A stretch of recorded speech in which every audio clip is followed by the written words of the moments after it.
안녕하십니까, 최바람입니다. 요즘 젊은 분들에게는 좀 생소한 단어이겠습니다만 예전에 교육을 받아서 일본식 표현이 익숙한 분들이라면 일응이라는 단어를 들어보셨을 겁니다. 그리고 아직 일본식 표현이 많이 남은 법률적 용어를 보면요, 이 일응이라는 단어가 등장을 하고 있죠. 이 일응을 일본식 발음 그대로 하면은 이치오입니다. 완전하다고는 할 수 없지만 그러나 일단은 이런 의미를 내포하고 있다는군요. 1969년 8월 박태준 사장이 일본의 이나야마 사장한테 받아온 기술 지원 문서에는 이 일응이라는 단어가 들어있었습니다. 경제기획원 장관이던 김학렬 씨는 곧바로 문제를 제기하죠.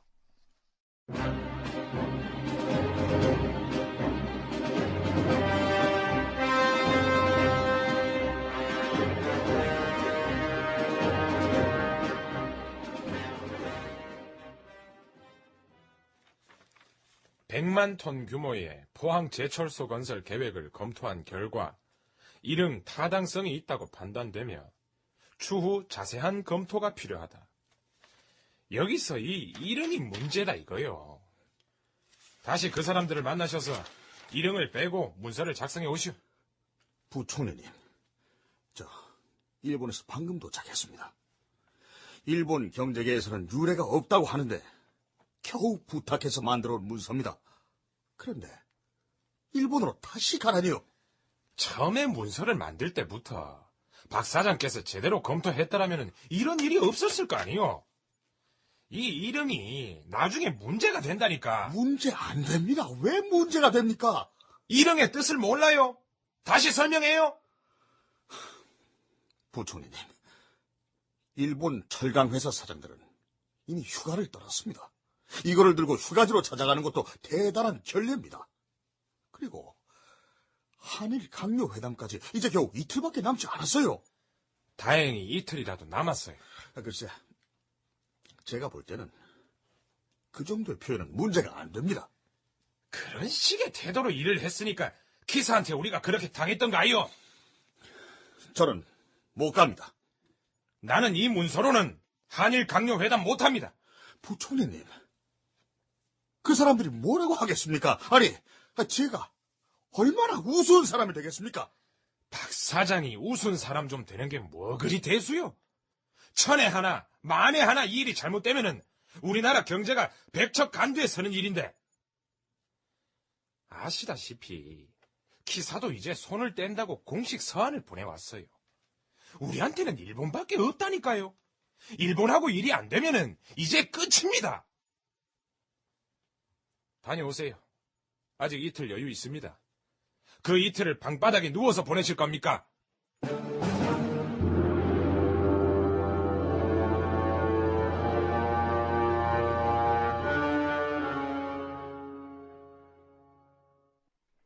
결국 박태준은 다시 일본으로 날아가야 했다.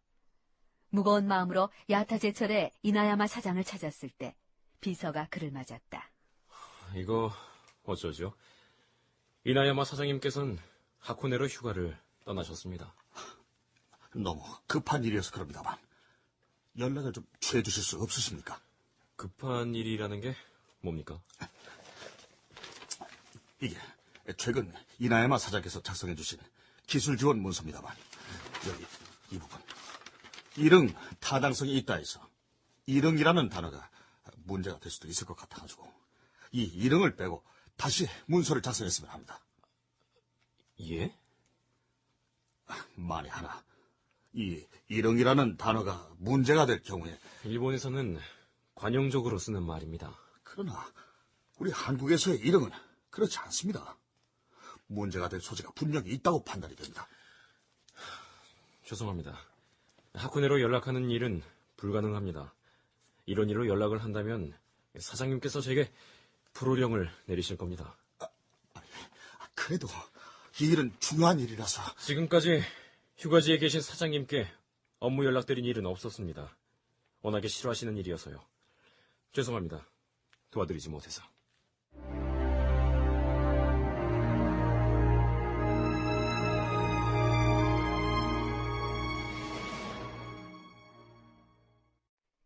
야타 제철소의 이나야마 사장 비서로부터 거부를 당한 박태준.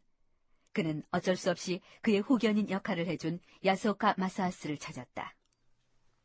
이나야마 사장은 하코네에, 후지 제철소 나가노 사장은 여기서 560km나 떨어져 있는 고향 히로시마에 가 있답니다.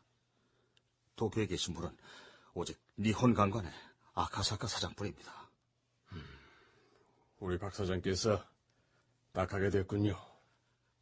야소카 선생님, 정말 염치불구하고 또 한 번 부탁드리겠습니다. 이나야마 사장께 한 번만 더 연락을 해주실 수 없으십니까? 이거는 나로서도 곤란한 일입니다. 일단 하코네 연락처를 내가 모르고 있고, 또 이나야마 사장 입장에서도 본인은 충분한 호의를 보였는데도 한국 측이 본인의 호의를 믿지 못하는 것처럼 보일 수도 있어요. 그걸 제가 왜 모르겠습니까? 그러나 저희 입장이 워낙 급해서 그럽니다.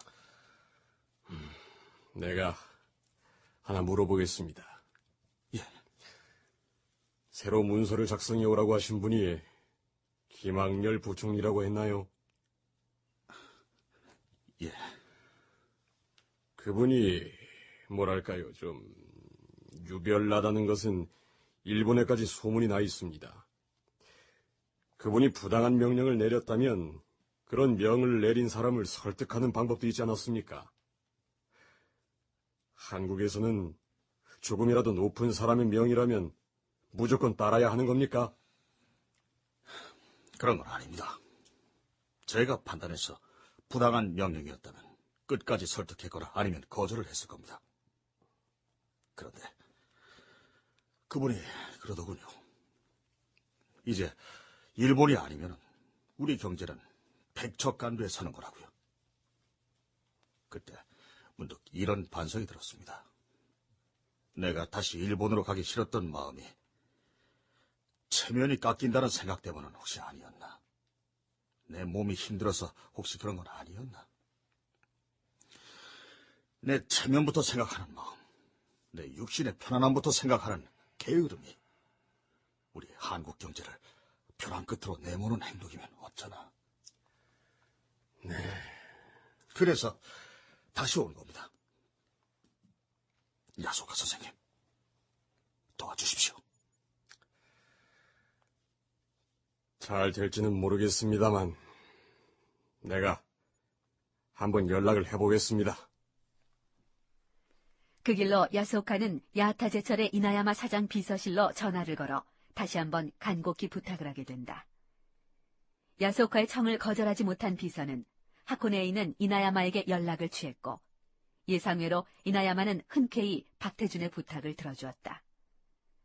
박태준은 일흥을 뺀 새로운 문서를 들고 도쿄에서 하코네로, 하코네에서 히로시마로 비행기를 타고 날아갔으며 결국 하루 반 만에 그 일을 해내게 된다. 힘들고 고달픈 여정에 마침내 마침표를 찍게 된 것이었다. 청취자 여러분, 혹시 99와 100의 차이를 아십니까? 그렇습니다. 마지막 물이 끓는 바로 그 1도의 차이입니다. 1도. 평상시 이 1도라는 것은 큰 의미가 없다 싶지만, 그러나 그 1도만큼의 최선, 마지막까지 최선을 다하는 것과 하지 않는 것의 차이는 엄청납니다.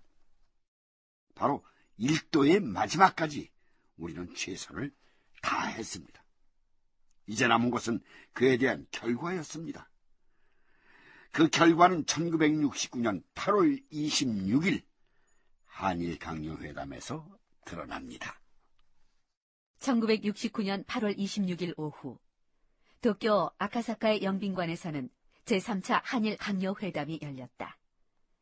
한국 정부의 대표단은 부총리 겸 경제기획원 장관 김학렬, 외무장관 최규하, 재무장관 황종률, 농림장관 조시영, 상공장관 김정염, 교통장관 강서룡 등이었다. 관련 기록을 잠시 살펴보자.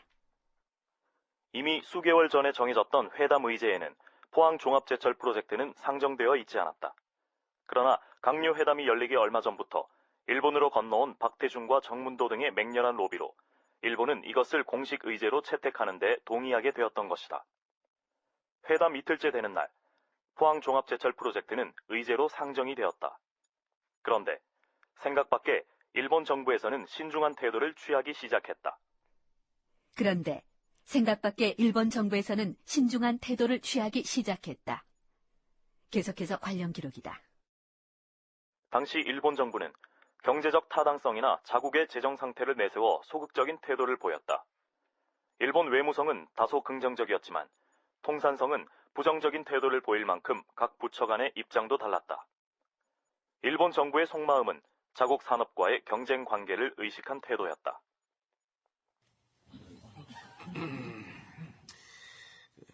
우리는 원칙적으로 찬성합니다만, 그러나 이 일은 매우 민감한 일이기도 합니다. 대일 청구권 자금 전용 조기 집행 문제가 걸려 있습니다. 일단 우리가 일본 제철 업체들과 한번 의논을 해보겠습니다. 그 사람들이 한국의 종합제철 프로젝트의 타당성을 인정한다면 그때 양국 간의 합의서를 작성하면 좋겠습니다. 일본 측에 한 가지만 확인하겠습니다. 예. 일본 제철 업체들이 우리 한국 종합 제철 프로젝트의 타당성을 인정한다면 말입니다. 이번 한일 강요 회담 말미에 합의서 작성이 가능하겠습니까? 그렇긴 합니다만, 그러나 현실적으로는 어렵지요. 그 사람들 의견을 듣는데 시간이 필요하고. 그러실 필요 없습니다. 이것 보십시오. 그때 김항열이 한 장의 문서를 꺼내들었다. 일본의 3대 제철 회사를 알 수 있는 야하타 제철, 후지 제철, 니혼강관의 대표 세 분이 한국의 종합 제철 프로젝트는 경제적 타당성이 있으며 향후 기술 지원을 하겠다고 서명한 문서입니다. 이 회사들은 세계 첨단을 걷는 인류 철강 회사들입니다. 일본 정부가 만일 한국의 종합 제철 프로젝트에 대해 의심한다면 자국 철강 회사를 믿지 않는다는 건데 과연 그렇습니까? 결국 제3차 한일 강요 회담에서 한국 정부는 목적했던 바를 이루게 된다. 1969년 8월 28일 일본 정부는 한국의 종합제철 프로젝트를 지원하겠으며 이를 위해 서울로 대표단을 파견, 최종 합의서를 마무리 짓겠다는 공동 성명서를 발표하게 되는 것이다.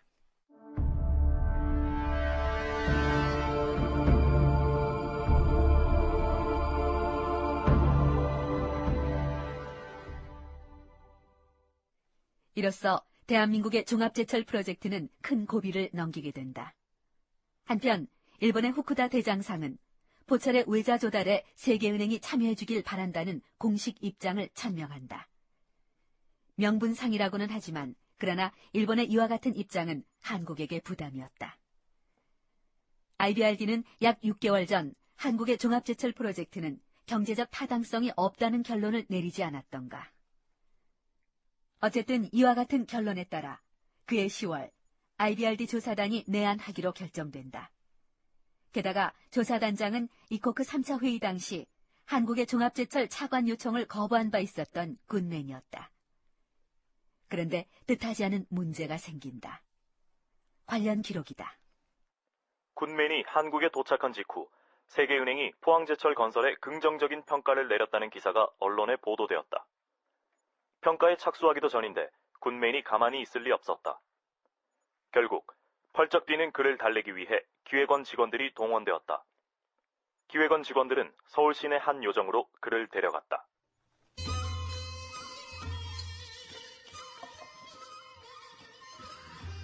미스터 굿맨, 이곳은 한국의 전통 음식을 맛볼 수 있는 곳입니다. 네. 예. 그리고 원하신다면 한국 예인들의 춤사위도 감상해 보실 수 있도록 우리가 주선을 하겠습니다. 이런 식으로 사태를 무마하실 생각이십니까? 어떻게 우리가 조사를 시작도 하지 않았는데 그런 기사가 나갑니까? 예. 그것은... 경제기획원의 모 국장은 당혹스러웠다. 군맨의 태도는 매우 완강해 보였던 것이다. 그런데 그를 더욱 당혹스럽게 만드는 일이 벌어지고 만다. 요정의 한 여성이 담당 국장을 불러냈다. 그리고 국장님, 큰일 났습니다. 단속반이 왔습니다. 뭐요? 여긴 공무원 출입 금지령이 내려지지 않았습니까? 어떻게 하죠?